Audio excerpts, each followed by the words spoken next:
को ये चीज़ें समझ में नहीं आती कि प्रपोज़ल क्या होता है, एक्सेप्टेंस क्या होता है, कंसिडरेशन क्या है, वॉइड क्या है, एग्रीमेंट क्या है, वॉइडेबल क्या है।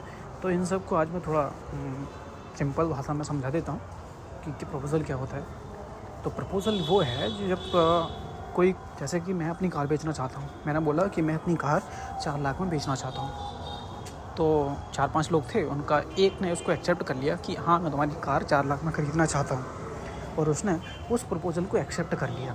जब कोई प्रपोज़ल एक्सेप्ट हो जाता है तो वो एक प्रॉमिस का रूप धारण कर लेता है। तो प्रॉमिस ही कॉन्ट्रैक्ट कहलाते हैं, प्रॉमिस ही एग्रीमेंट होता है और वो कॉन्ट्रैक्ट का नाम धारण कर लेता है। ठीक है, तो ये क्या हुआ, प्रपोज़ल को एक्सेप्ट होने के बाद वो प्रॉमिस बनता है, प्रॉमिस ही कॉन्ट्रैक्ट है, कॉन्ट्रैक्ट एग्रीमेंट। ठीक है, तो अब कंसिडरेशन क्या है, जब हमने जो कार बेची थी 4 लाख में, तो जो 4 लाख जो कीमत थी वो हमारे कॉन्ट्रैक्ट का कंसिडरेशन, जिसकी कीमत ही कंसिडरेशन होता है।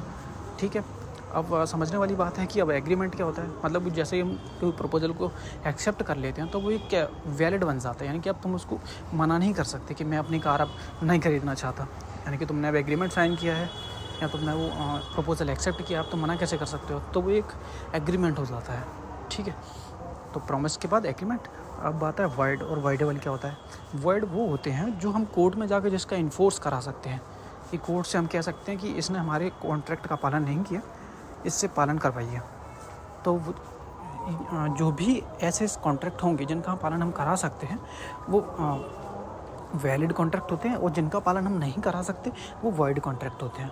अब वॉइड कौन से होते हैं, जैसे कि मैंने एक व्यक्ति से कॉन्ट्रैक्ट किया कि तुम उसकी शादी रोक दो तो मैं तुम्हें 10 लाख रुपए दूंगा, और उसने वक्त आने पर शादी नहीं रोकी।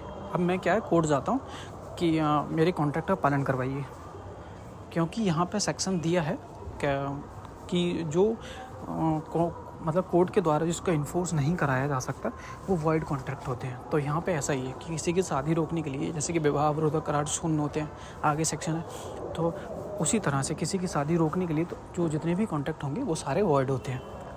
ठीक है, तो प्रारंभिक ही वर्ड है। ठीक है, और अब आता है वॉइडेबल क्या है। वॉइडेबल वो कॉन्ट्रैक्ट होते हैं जो एक पक्षकार, यानी कि जब कॉन्ट्रैक्ट होता है तो 2 पार्टी होती हैं, वहाँ एक पक्षकार के विकल्प पर, यानी कि उसके ऑप्शन पर वो वॉइड करने योग्य होता है, यानी कि वो चाहे तो उस कॉन्ट्रैक्ट को वॉइड करा सकता है। तो ये सभी कॉन्ट्रैक्ट वॉइडेबल कॉन्ट्रैक्ट होते हैं। आगे समझ। अगर आपको वीडियो पसंद आए तो चैनल को लाइक एंड सब्सक्राइब ज़रूर करिएगा।